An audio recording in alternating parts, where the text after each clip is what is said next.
A lot of times I feel like we talk to people and it's like, how do I get to where the 502s are today? Right? Or in 2 months, 6 months, whatever. It's like they got to know, like, and trust you. And that doesn't happen overnight. And so that's why it's so important if you are just starting out or you're just starting in smaller venues, you have to make these relationships with people because over time they grow. And you can do something like, hey, I've got 50,000 listeners in Ireland. Let me post a story and see who's interested. Oh, wow. All these people responded because they know we're not going to like screw them over. You are now listening to the Creative Juice podcast brought to you by Entrepreneur.io.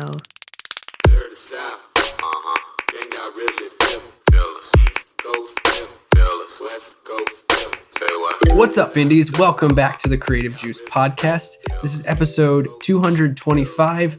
I'm your host, Jack McCarthy. With me, as always, is my co-host, Mr. Ed Isola.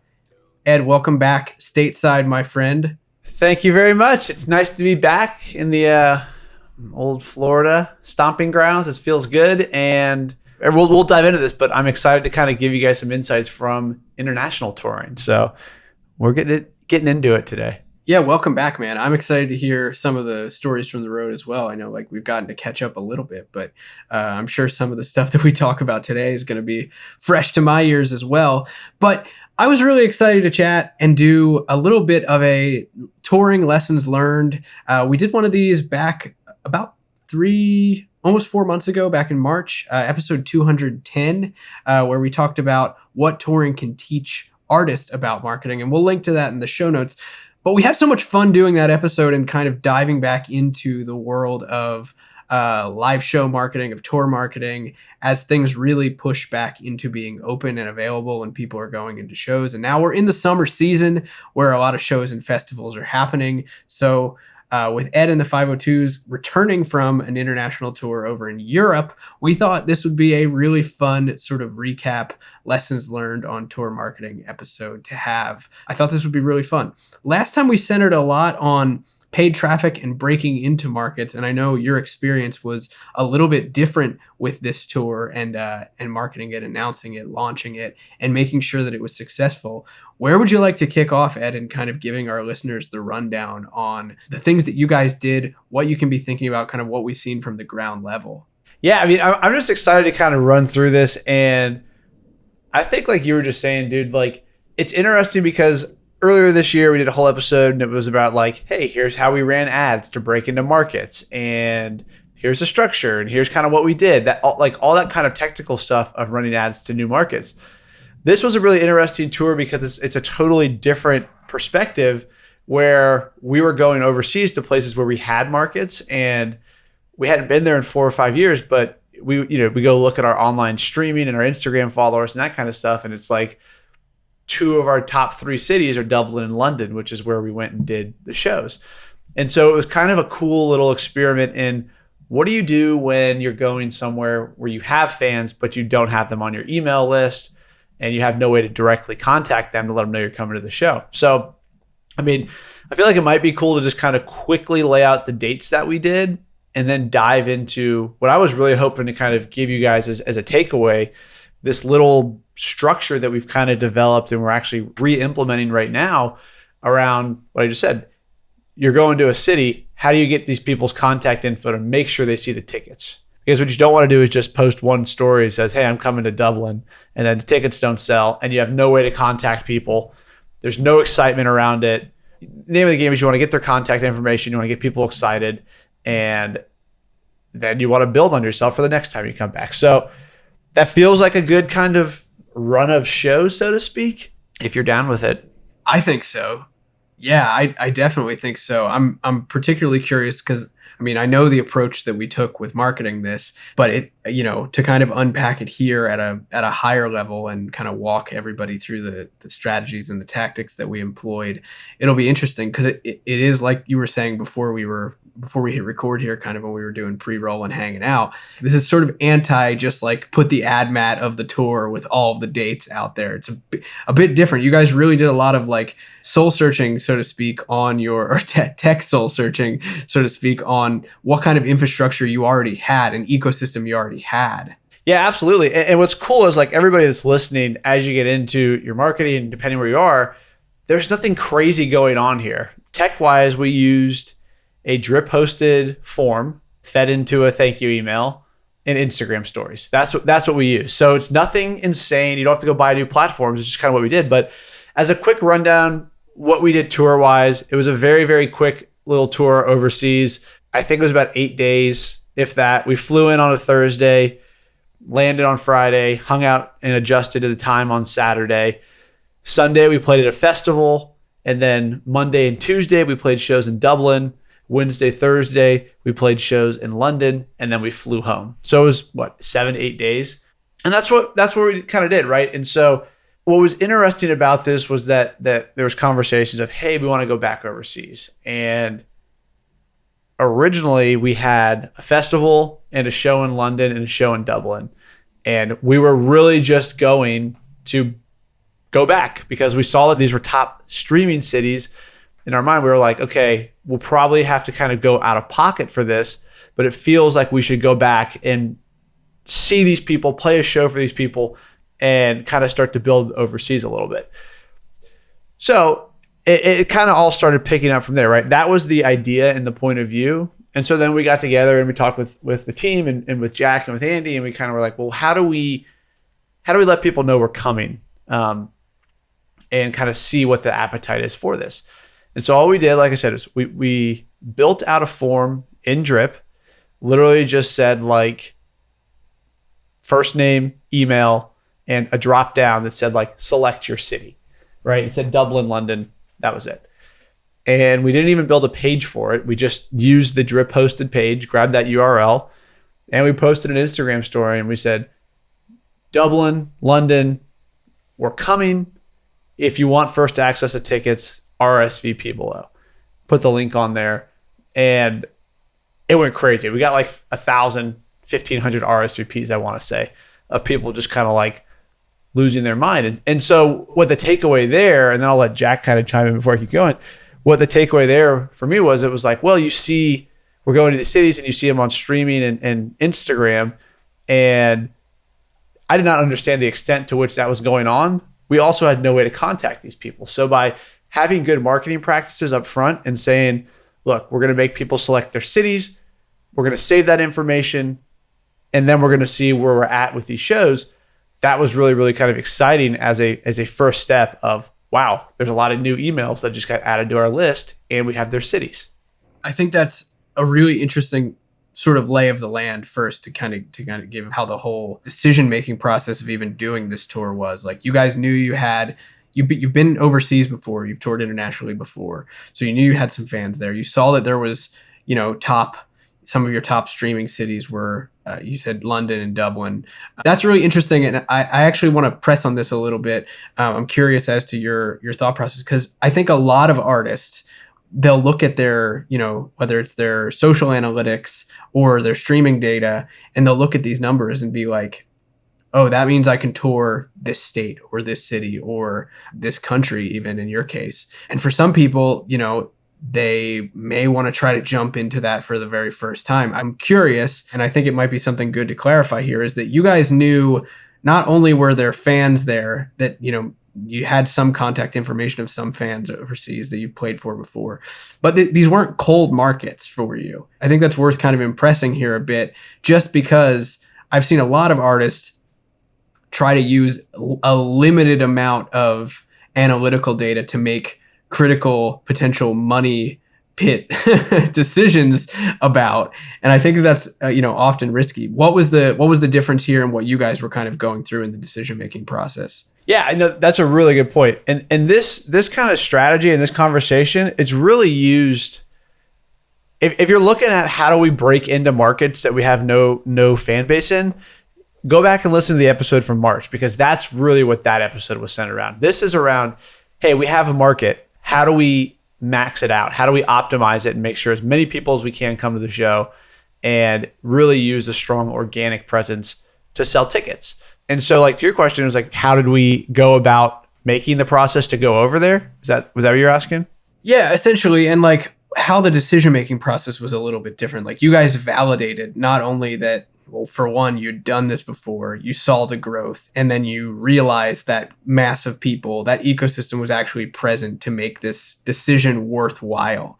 I think that that's a risk that a lot of artists are sometimes hesitant, rightfully so, to take. Yeah, totally. I mean, and so the decision to go overseas was kind of like, hey, we would like to, but is it possible? And we started thinking, hey, this is possible, kind of using a combination of not just looking at streaming numbers, because I will say that if you go look at your top cities, that's hit or miss. Just because New York's your top streaming city does not mean people are coming to shows. So that really just kind of varies artist to artist, and you got to use your best guesses and educational kind of inferences to figure that out. But for us, we went and we looked and we played a show in New York in March, which we talked about in March on that episode. And that was 250 person venue, and it sold out, and it sold out in like a week. And so taking that and saying, okay, New York sold out in a week at 250 tickets. You go look online. New York's like number 3 on Spotify for artists. And right above it are Dublin and London, which have like twice as many listeners or something crazy like that. And so there was a little bit of a gamble, but also kind of a like, it feels like a safe bet to say if New York sold 250 tickets in a week, that we could sell 300 tickets in Dublin and 300 tickets in London, where those cities have double the number of listeners, right? So there was a combination of our experiences in New York with the online data and kind of just how we were feeling. But if you think back, originally we said we have a show in Dublin, a show in London, and a festival. And we ended up doing 2 shows in Dublin and 2 shows in London. So we'll get to that. But in the decision-making process, it was like, look, we're going to lose money. We'll probably lose $5,000 to $7,000. And it's okay because it's laying the groundwork for down the road.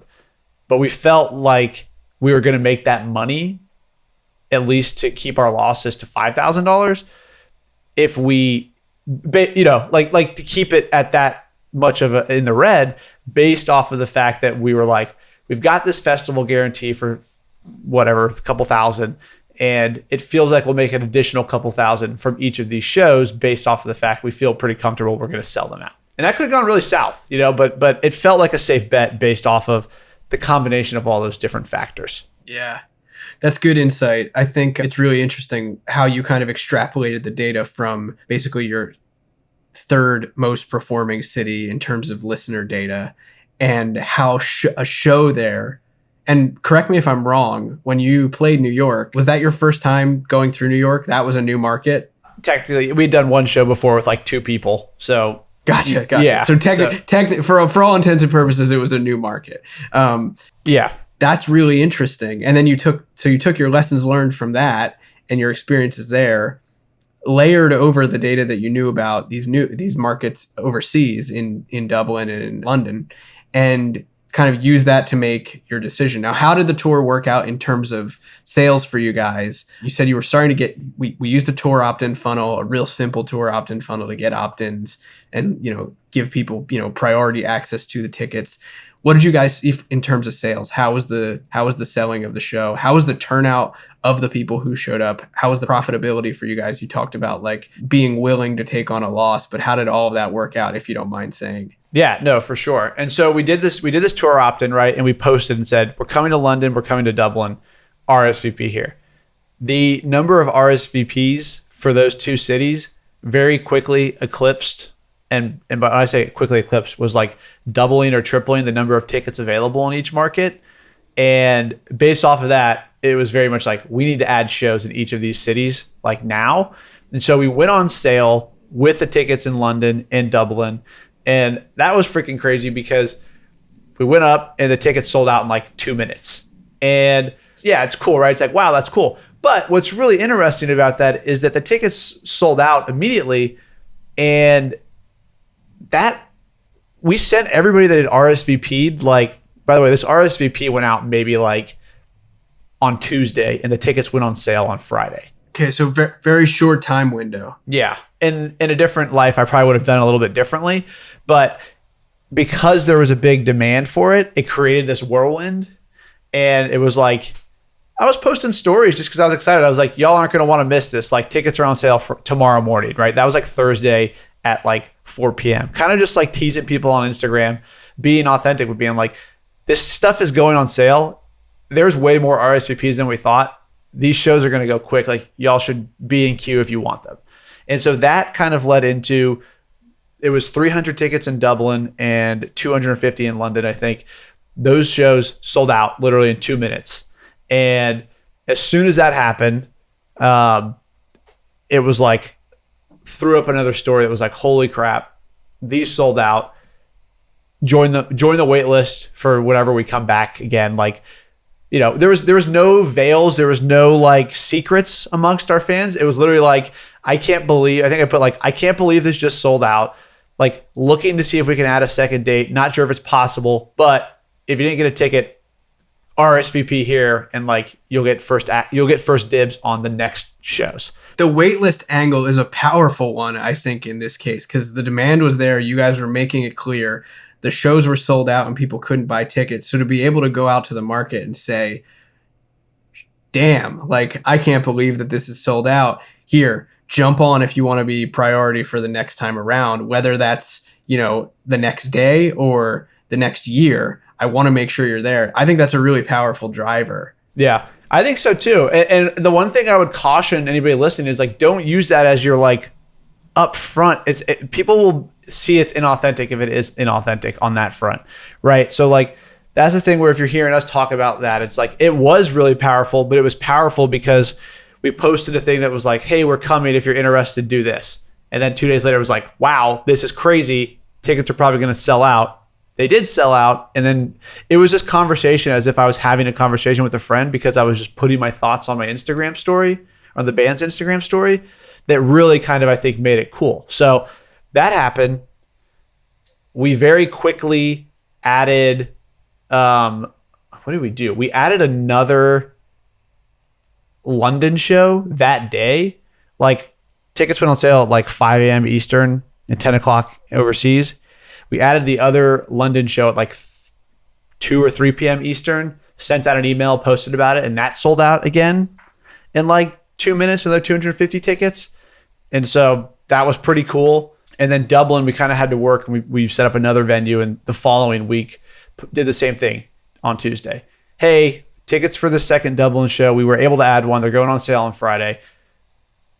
If you want them, like, seems to be a crazy demand. Like, we got a 500 person venue. That's the biggest one we could find on such short notice, and RSVP. And like, again, you get the tickets first, right? And same thing. That one sold out very quickly too. And I think like 10 minutes or something. And first of all, couldn't believe it. And second of all, I think that there was a really, really strong understanding on our end of the technical landscape. Our end being the entire 502's team of the technical, like, here's how the forms work. Here's how the emails segmentation work. Like, being really comfortable with that, and also being really comfortable and building a fan base where it's kind of like, people know that it's me posting on the story. It's not like our management team posting like a graphic or whatever. Like, they know that that's us posting. And so that there's a really strong connection there to be like, well, if he's saying this is sold out, like, over the last 6 years, he's never lied to us about something like this. So he's probably telling us the truth, you know? Yeah, that's that authenticity that you were talking about. Like, you have a fan base that trusts you. Yeah. And so I think that's like, you know, a really huge kind of takeaway that I would love for anyone listening to do. It's like, okay, first of all, don't lie to your fans ever, but start putting those practices in place where like you're being authentic and you understand how your tech stack works. So you can set this thing up and you can make an offer for people to RSVP, and they're going to believe you because you're telling the truth, right? Like, I would have never posted tickets are almost sold out had they not been sold out, because that's just not true.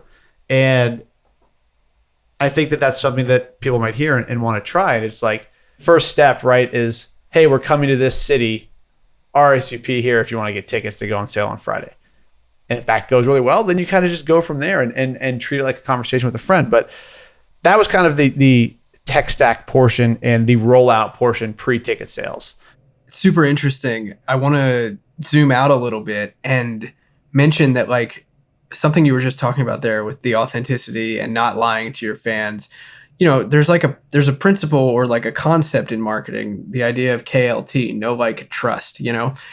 Before someone is going to take an action with you, whether that's being a customer or signing up for something or buying your record or even really like watching your music video or listening, down to the smallest actions, someone has to know you, like you, and trust you enough to do the action that you're calling them to do. And I think that what you guys are doing and the building blocks that you have in place are a pretty strong example of that. You've built this awareness up where people know who you are and they know your music and they like you. They like what you guys are about and they like what you're doing. And they trust you enough that, like you said, you've been communicating with them in this way over email, over social, in the ads that you've been running, in that they feel like, okay, when I see Ed's face or when I see a message from the 502s, like, I know that I can trust it. It's not coming from like a scummy music marketer, so to speak. Like, we're really talking about ethical things here. And I think that that's important to underline in any of these kinds of strategies. Like, you're not trying to trick your fans into anything. You're not pulling some kind of weird viral, fake viral stunt. Dude, absolutely. And so that's where it's like, a lot of times I feel like we talk to people and it's like, how do I get to where the 502s are today? Right. Or in 2 months, 6 months, whatever. It's like, well, what you just said, I think is a really good way to, like, they got to know, like, and trust you. And that doesn't happen overnight. And so that's why it's so important, if you are just starting out or you're just starting in smaller venues, you have to make these relationships with people, because over time they grow.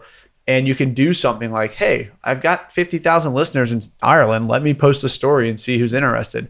Oh, wow. All these people responded because they know we're not going to like screw them over. Right. And so that was really cool. That was a huge takeaway in terms of like really solidifying in my mind, like the importance of posting stories that way. And not that it's the only way, right? Like, but that was something that worked really well for us. And we kind of landed on that and found it. And I thought it was a really cool strategy to share. And obviously those 2 additional shows really helped push the tour from what we thought was going to be a $5,000 loss into, a $5,000 give or take profit, which was great. And that wasn't the goal, but it was great. That's really great. Like, you totally flipped your expectation and your outcome on its head, which is really cool. I'm curious, it sounds like a lot of the building blocks that you kind of discovered that you had in place or knew that you needed to have in place going into this were like, one, you knew how to read the data that you had on your fans or read the analytics that you had about your listenership. You also knew your history with these locations and other locations that you've toured in, and you knew a bit about your fans, obviously, from a customer perspective. And then you knew what you needed to do in order to get these people excited. You knew about, like you were saying, like, you had a strong familiarity amongst the whole team with regards to the tech landscape of how to take these people from, somewhat casual fans potentially to at least a subscriber who is like signing up and interested in this. And we've done, we've built these kind of tour opt-in campaigns that we've been running a bit longer since then for you guys.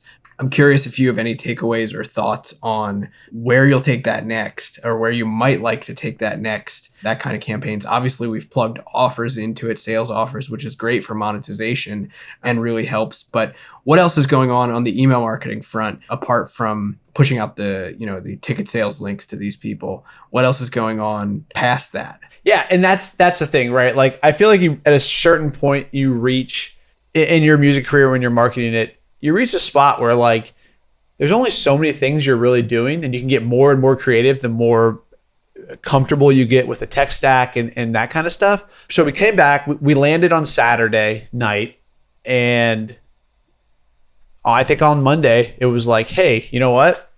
That was awesome. And we've already got with our booking people, and we're coming back later this year.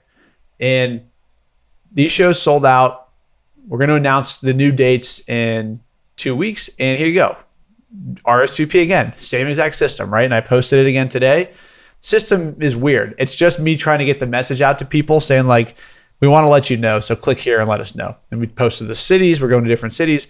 And all that's to say is that we're taking where we went to Dublin the first time and we had 10 emails say, now we're going back and we're posting it again. And now we have 20 emails. And those aren't the number of emails we have, but like that's an example of the doubling effect of what's going on, because people saw the shows, they're talking about it, they're following us, You guys did a really good job on tour posting the show content and, really letting people see like, this is what's going on. Like, it was inspiring to see for sure. Like, I certainly was watching. I mean, you and I were texting like probably late at night your time, early morning my time, being like, dude, holy shit, like what an amazing show. Yeah, absolutely. And it's just that transparency of posting and that kind of stuff. So in terms of like mailing list, first thing is that we're going back and we're letting people know we're going back, and we're taking them step by step. I think that's the thing that's really kind of cool to take away. We're not skipping steps and just getting home from Europe and 3 weeks from now putting another tour on sale. Like, they're in this journey with us, and that a lot of times that takes place via email, but it also for us, we've learned takes place on Instagram stories. And so it's natural for me to post and say, wow, that was crazy. We're coming back in 3 weeks. RSVP here. We'll keep you posted. We're announcing the dates next week. Right. And it's like totally natural. And then on the email list, I think what's really powerful is that people sign up, they signed up for the RSVP, but as soon as they get in there, they're getting entered into like a little welcome series that says in our language, this is awesome. You'll hear from, like, the tickets are coming, but you're also going to hear from us soon about other stuff. And so it lets people know that you're not entering, you didn't just sign up for tickets. You signed up and you're going to hear about the tickets, but you're also going to like get everything else that we're sending. Yeah, really be in your world. Right. And so the tickets become one of 10 things that they're now, maybe 10's a lot, but right, like one of 4 or 5 things that they're now learning about the 502s or getting content from the 502s. We got a single coming out. They're getting those emails about the single. Yeah, I sent out an email the other day about like, we just really appreciate you guys. They got that email. So they're getting all these emails and touch points that I'm not thinking about, but just because over the years we've built up good practices of email recurring strategy and social recurring strategy, people are coming in and we're finally starting to see the system where they're kind of getting washed, so to speak, through all these different things of like, wow, there's a lot of content, there's a lot of check-ins, there's a lot of emails. And that's why I think it's so important early on to like really master and be like, how do I email? How do I post on socials? How do I run my mailing list from a technical standpoint of getting people on it? Segmentation is a huge thing because we have all these different cities segmented. It's just like mastering your tech stack and your strategy. And then as you get more and more supporters, you just do the same thing, but you see a bigger effect because there's more people on there. Right. Yeah. That's super cool. I mean, like, I think that was really, really well said. Really just having your systems in place. And that's why we talk about so much on the show. Like, you want to have infrastructure in place so that when someone enters your world via a ticket RSVP or an opt-in campaign or really anything else, that they'll not just get that thing, that they'll be, essentially overwhelmed in a good way with a lot of value. And that's what you guys are trying to do. Yeah, absolutely. And that's why it's so cool. And I feel like sometimes that can be a little bit discouraging to people as they're starting out. And, I wouldn't say it was discouraging to us, but we were in a lot of ways with Entrepreneur, we were one of the first bands to do a lot of things. And so we didn't really have a reference point of, oh, we can be like that, right? To just look at and say, let me just get there now. We kind of were figuring it out. And so we really took a lot of time to make sure we understood concepts and tech stack. And I feel like that's just so important to understand how things flow together and where people enter into your ecosystem. And it's not that complex, but just figuring out and really understanding allows you to do something like, hey, guess what? We're going overseas. We've got a market. It feels like it would be cool to just put up an Instagram story and see how many people we can get onto our email list from Dublin and then send those people information and tickets. Because we were planning on running ads. We were planning on running the same ads we talked about in the March episode when we went overseas. But we kind of did step 1 of collecting the information, and it sold so well we didn't need to. And so we understood, or we just kind of knew, like, step 1 is collect the information we can. Step 2 is run ads and try to sell tickets to the show. We never got to step 2, but that's okay. Had we needed to, we knew what was coming next. And I guess that's just me saying, like, it's cool to take the time to learn where everything fits, because when you know how to move those pieces around seamlessly, things start to amplify over time. Yeah, for sure. I think that that's a really good point. I'm curious, and I know that this information will be, it's not blanket advice by any means, but if you were to give top 3 to-dos and top 3 not to-dos for artists that are getting into either getting back on the road right now or dipping their toes into tour marketing, what might those be based on some of the experience that you had? That's question number 1 that I have for you. And the second question I have for you is, what did you experience that you think was different, different from touring pre-COVID? I think that's an interesting question for us to explore in any of these kind of live show marketing recaps that we do as things continue to evolve. Yeah. I mean, I think like 3 to-dos and 3 not to-dos. The first thing is like, just don't tour if you don't have a market there. And doesn't mean you have to have hundreds of tickets, but like probably not a good idea to go to a city where you have a draw of 0, right? Like even the March stuff, we're talking about going to cities where we knew, oh, we got 50 people that are going to come, or that kind of thing. And we built that up over time. So that probably feels like a good first thing not to do. Again, I don't know if I said that was a to do or not do, but just don't go touring there. I think the other thing is like, don't be afraid to talk to your fans, in the sense that we did this for shows that we already had booked. It's a totally reasonable expectation to take this exact system and do it on your Instagram story for a show you're considering booking. Pittsburgh, we're thinking about coming, but we got to make sure that we can make it, and that it makes sense for us to get this venue. Yeah, help us choose where to go. Right, yeah, exactly. Like, does it make sense for us to come here? Should we get this venue, or does somebody in Pittsburgh want to throw us a house concert? There's ways to be authentic about it, that maybe that starts off as like, yo, Pittsburgh, will you like this post if you want us to come through, try to see if it makes sense to do a venue or a house concert. Let people like it, and then follow it up and be like, dope, we're coming to this place, RSVP for tickets, or sounds like we're going to do a pretty sick house concert. If you want info, click here and RSVP. And it's just being really authentic and like involving people in the processes, not trying to skip steps and figure it out. So let's see. I'm confusing myself with which is to do and not to do, but I think you got 2 not to do's so far. All right. 1 not to do is don't tour without knowing where you're going and knowing if there's a market there. 1 not to do when you're actually touring, I would say don't sit in the green room. That's a weird thing to me. I've probably said that before, but like we go down and we talk to everybody and we kind of just hang around the crowd and like spend hours talking, and we're like, well, we're in Dublin. We should talk to everybody we can because like we're in Dublin. We don't get here often. Yeah. Like this is also just cool to talk to people from other countries and cultures and like all this kind of stuff. And so to me, immersing yourself in that experience as much as you can and going out of your way to talk to people. I know it's a little weird for some people, but as the artist, I think that you'll find that people are more intimidated to talk to you. And so you kind of have to be that branch of like, it's great to see you. It's great to meet you. It's great to see you. Like talk to people, make them feel comfortable. Feels like a to-do. And go to the merch stand after the show because you'll sell more merch if you're there.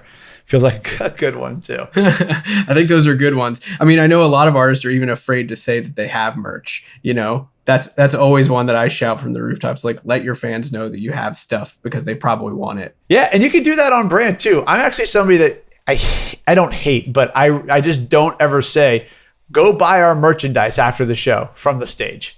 To me, it feels like not disingenuous, but it feels like it creates all of a sudden this. We work very hard to lose the barrier between us and people at shows.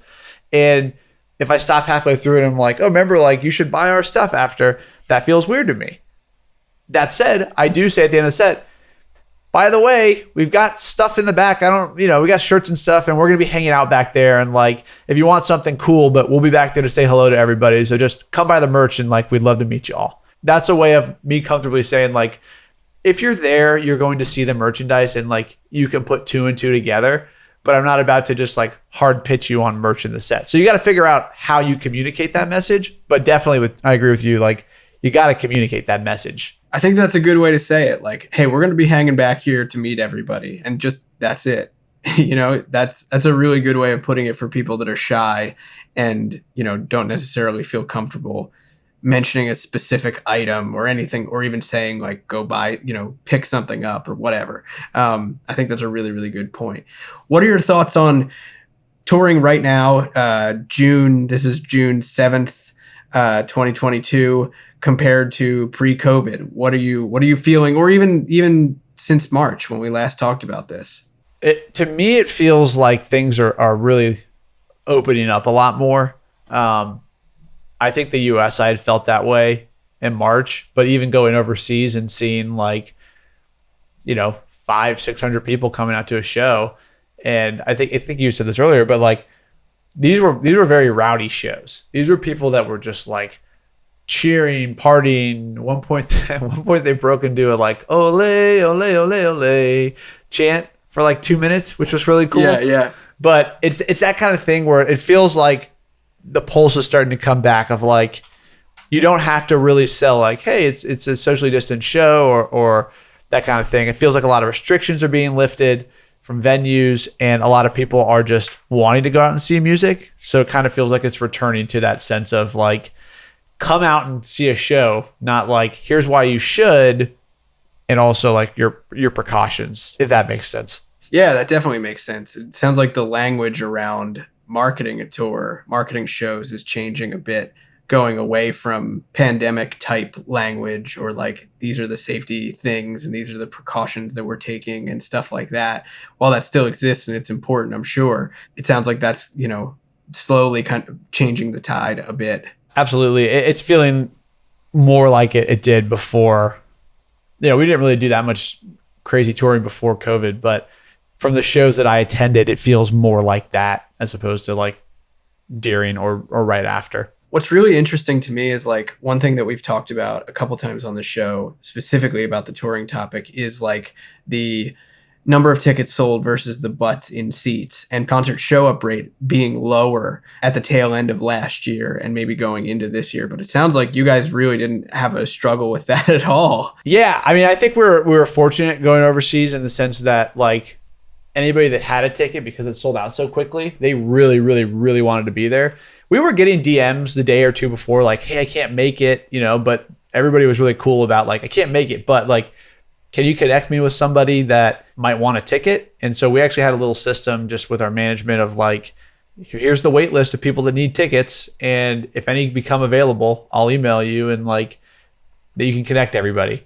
And so that was cool because it didn't feel like it felt like people that couldn't come knew that it was a commodity, and they weren't price gouging, but they were like actively trying to go out of their way to make sure somebody else could get the tickets, which is cool. But we've also had shows where it's like, oh, you sold 300 tickets and 250 people showed up. Like that kind of a rate of attrition feels like pretty standard for shows. And so I wouldn't be discouraged about that. At the end of the day, you can still say you sold 300 tickets, so. Yeah, for sure. That's really interesting. I think that's a testament to the 502's family. That's a great spot to close off on, that your fans are that in tune with what you guys are doing and that excited that they would want to make sure that somebody else didn't miss out on behalf of them not being able to show up. That's really, really cool. I think it's cool too. And I think the other thing that speaks to is like, these were all hidden Instagram DMs. You know how like when you go, if they're not your friend, it's in like the little top right corner and you got to kind of go in and read it. Those were all hidden DMs that we just were like, listen, we're answering every message. This was us a few years ago. We're answering every message regardless of what it is every day. Like we're going to clear it out.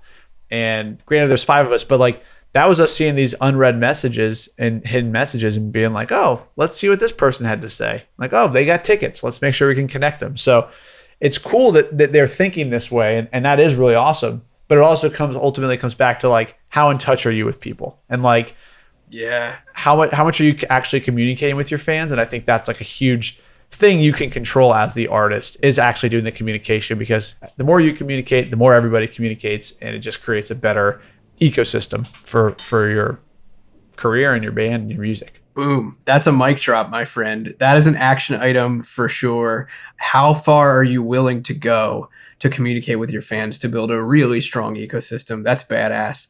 Good stuff, man. Dude, I love it. I love it too, because at the start of the episode, well, before we turned the mics and cameras on, we were like, this will be cool because we haven't caught up on this yet. And so it was very just off the cuff. So I hope this is helpful for everybody and kind of gives you some insight if you have some markets or if you think you have some markets that you're going to. Talk to people, post on your stories, your emails, like see what's up and take people on the journey with you. Don't just kind of surprise them with dates. I love that. Go get them, Indies. We'll catch you next time on Creative Juice. Peace out. Feel the East Coast, feel the West Coast, say what?